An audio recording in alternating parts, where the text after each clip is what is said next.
बिस्मिल्लाहिर्रहमानिर्रहीम। नाज़रीन अस्सलाम वालेकुम, मैं हूं इमरान वसीम। नाज़रीन, आज की इस वीडियो में 3 खबरों पर आप नाज़रीन के साथ गुफ्तगू करेंगे।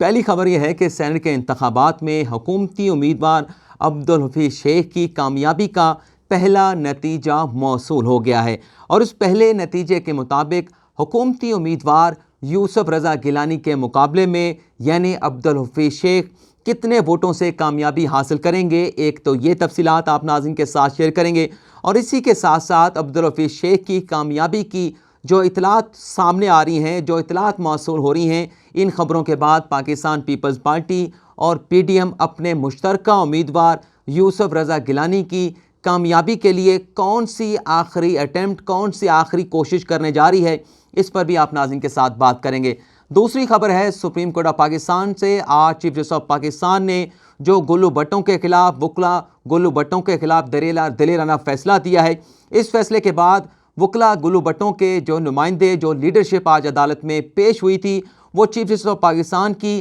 किस तरह से मिन्नत समाजत करती रही और कहाँ कहाँ जाकर ये मिन्नत समाजत की गई और इसका नतीजा क्या निकला है, इसकी तफसीलात भी आप नाज़रीन के साथ डिस्कस करेंगे। तीसरी खबर, कल जो सुप्रीम कोर्ट ने सदारती रेफरेंस पर फैसला सुनाया था, इस फैसले के बाद जिन लोगों ने मिठाइयाँ खाईं, जिन लोगों ने रसगुल्ले, गुलाब जामुन खाए, खुशी के शादियाने बजाए, उन लोगों को आज इलेक्शन कमीशन ने एक मैसेज दिया है और इस मैसेज के ज़रिए इलेक्शन कमीशन ने उन लोगों का कैसे मुंह बंद किया है, बोलती बंद की है, इस पर भी आप नाज़रीन के साथ बात करेंगे। तो सबसे पहले बात कर लेते हैं कि हुकूमती उम्मीदवार अब्दुल हफीज़ शेख की कामयाबी का पहला नतीजा क्या मौसूल हुआ और कितने वोटों से वो कामयाबी हासिल करने जा रहे हैं। नाज़रीन, इस खबर पर गुफ्तगू का आगाज़ करने से पहले, क्योंकि ये आज की डेवलपमेंट है कि यूसुफ रज़ा गिलानी के मुकाबले में अब्दुल हफीज़ शेख जो है वो कामयाबी हासिल करेंगे, लेकिन कल की जो डेवलपमेंट थी वो आप नाज़रीन के साथ मैं ज़रूर शेयर करूँगा।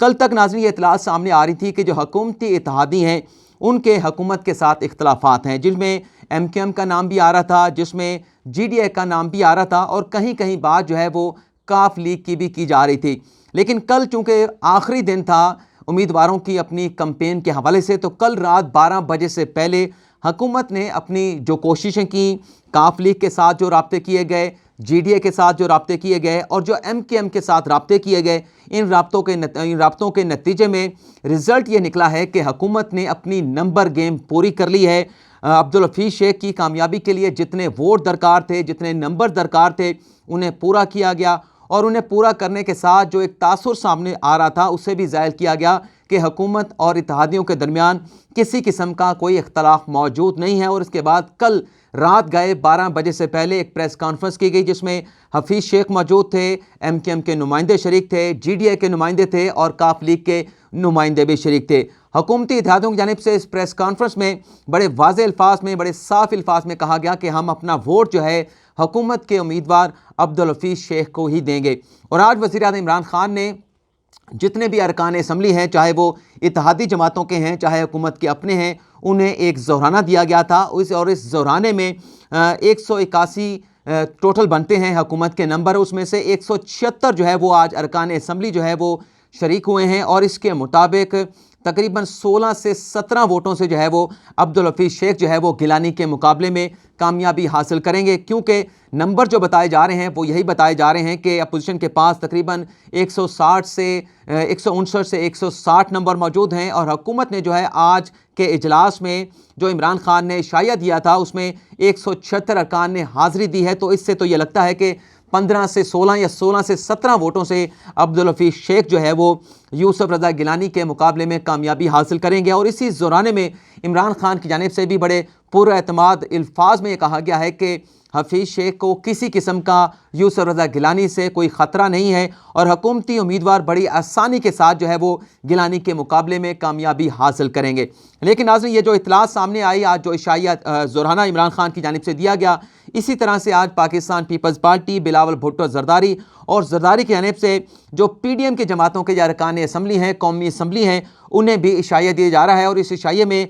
हमजा शहबाज शरीफ जो अभी 2 रोज़ पहले ज़मानत के बाद जो है वो रिहा हुए थे, वो भी आज इस इशाइया में शरीक होंगे। और ये इतलात जो सामने आ रही हैं अब्दुल हफीज़ शेख की कामयाबी के हवाले से, इसके बाद ये बताया जा रहा है कि अब आखिरी कोशिश ये की जाएगी, क्योंकि GDA के हवाले से जो खबरें सामने आ रही थी कि GDA से तावन मांगा जाएगा, पीर बगाड़ा मुस्लिम लीग फंक्शन के सरबराह से जो है वो तावन मांगा जाएगा, लेकिन वो भी तावन देने से उन्होंने इनकार कर दिया है। MKN ने भी जो है वो अपने हाथ खड़े कर दिए हैं, लाल झंडी दिखा दी है यूसुफ रज़ा गिलानी को। और उसके बाद अब आखिरी कोशिश ये की जाएगी कि वो लोग जिनका माजी में ताल्लुक़ जो है पाकिस्तान पीपल्स पार्टी के साथ था और वो 2013-2018 के इलेक्शन से पहले पाकिस्तान तहरीक इंसाफ में शामिल हुए थे, उनके साथ रब्ता किया जाएगा, आखिरी कोशिश की जाएगी और आखिरी कोशिश में उन्हें कन्विंस करने की कोशिश की जाएगी कि किसी तरीके से वो अपना वोट जो है वो यूसुफ रज़ा गिलानी के हक़ में दें और हुकूमती कैंडिडेट की बजाय यूसुफ रज़ा गिलानी को तरजीह दी जाए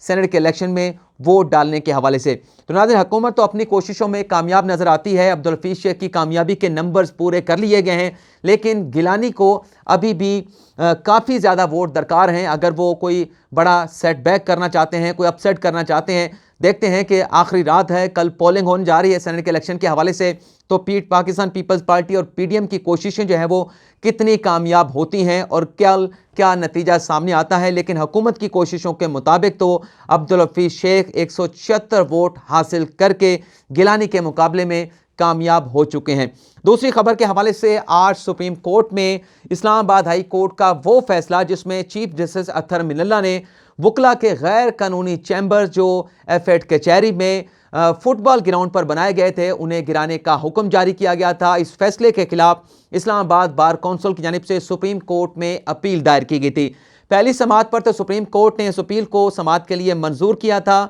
चैम्बर्स गिराने के हवाले से स्टेटस को जो है वो सुप्रीम कोर्ट ने जारी किया था और इसके साथ साथ फ्री कैन को नोटिस भी अदालत ने जारी किए थे। नोटिस जारी किया गया था अटॉर्नी जनरल को, एडवोकेट जनरल इस्लामाबाद को और दीगर फ्री कैन को भी नोटिस जारी किया गया था। नाज़रीन, ये जो इस्लामाबाद हाई कोर्ट की जानिब से वकला के गैर कानूनी चैम्बर्स के हवाले से जो फैसला सुनाया गया था, ये दरख्वास्त थी, एक मोहतरमा है, खातून है, नाहीद भट्ट उनका नाम है, जो आज सुप्रीम कोर्ट में कमरा अदालत नंबर 1 में भी मौजूद थी और आज वो क्या कह रही थी मीडिया से, वो डिटेल भी आप नाज़रीन के साथ मैं शेयर करूंगा। आज जब अदालती समाअत का आगाज़ हुआ तो लगा नहीं ऐसा कि शायद ये वकला की अपील पर दूसरी समाअत हो रही है। आज जिस तरह से सुप्रीम कोर्ट में चीफ जस्टिस ऑफ पाकिस्तान की सरबराही में जो 3 रुकनी बेंच था, आते ही चीफ जस्टिस ऑफ पाकिस्तान ने कहा कि अब इस केस का क्या करना है, आप लोगों को हम 2 माह देने के लिए तैयार हैं। 2 माह के अंदर जो है आप ये गैर कानूनी चैम्बर जो वकला ने बना रखे हैं, फुटबॉल ग्राउंड पे बना रखे हैं, खेलों का एक ग्राउंड है बच्चों का, नौजवानों का, वहाँ पर बना रखे हैं, इस ज़मीन को खाली कर दें, हम आपको 2 माह का वक्त देने के लिए तैयार हैं। हामिद खान पेश हुए, सुप्रीम कोर्ट बार एसोसिएशन के प्रेसिडेंट लतीफ़ अफरीदी पेश हुए, वकला के दीगर लीडरान भी आज अदालत में पेश हुए। उन्होंने अदालत से सदा की कि कम अज़ कम हमें 1 से 2 साल का वक्त दिया जाए, जब तक हुकूमत की जानिब से हमें मुतबादल जगह फराहम नहीं की जाती तब तक वकला को इस जगह से ना हटाया जाए। वकला के चैम्बर्स गिराने के हवाले से जो हाई कोर्ट का फैसला है उस पर अमल दरामद रोक दिया जाए, जिसके बाद चीफ जस्टिस ऑफ पाकिस्तान ने उनकी अपील को रिजेक्ट कर दिया और ये कहा गया, बल्कि वकला का ये भी कहना था कि जहाँ पर चैम्बर्स हैं ग्राउंड के ऊपर, फुटबॉल ग्राउंड पर, वहाँ पर अदालतें भी बनाई गई हैं, तो अगर वकला के चैम्बर गिराने हैं तो फिर उन अदालतों का क्या होगा।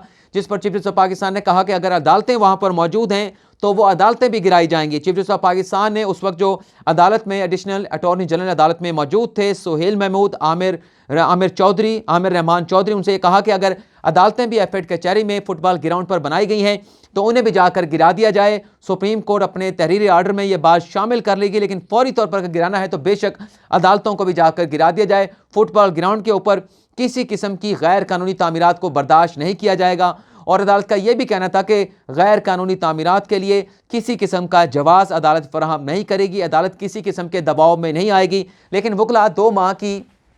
जो अदालत लिमिट दे रही थी, जो एक मुद्दत दे रही थी, वो लेने के लिए तैयार नहीं थे, तो अदालत ने उनकी अपील को डिसमिस कर दिया। जब अपील डिसमिस कर दी गई तो उसके बाद अदालती वक्फा 11 बजे होता है, तो 11 बजे से पहले 5 से या 10 मिनट पहले वकला के लीडरान दोबारा कमरा अदालत में आए। चीफ जस्टिस ऑफ पाकिस्तान अपना आखिरी मुकदमा सुन रहे थे और वकला की कोशिश ये थी कि जैसे ही चीफ जस्टिस आखिरी मुकदमा सुने तो दोबारा उनसे रिक्वेस्ट की जाए कि कम अज़ कम हमें 2 से 3 या 6 माह का वक्त अगर मिल जाए तो हम ये चैम्बर्स, ये जगह खाली कर देंगे। लेकिन चीफ जस्टिस अपना आखिरी मुकदमा सुनने के बाद वहाँ से उठ के चले गए, जिसके बाद वकला जो है वो इतलात ये हैं, ज़राए ने ये बताया है कि वो चीफ जस्टिस के चैम्बर में गए हैं। वहाँ पर जाकर जो है वो चीफ जस्टिस ऑफ पाकिस्तान से बड़ी रिक्वेस्ट की गई है। रिक्वेस्ट यह की गई है कि हम यकीन दहानी कराते हैं कि जो अदालत कह रही है कि 2 माह का वक्त ले लें, इन 2 माह के अंदर हम अपनी मुतबादल जगहों का बंदोबस्त कर लेंगे। 2 माह तक जो है वकला के चैम्बर्स को ना गिराया जाए, 2 माह के अंदर हम मुतबादल जगह का खुद से बंदोबस्त कर लेंगे और ये जगह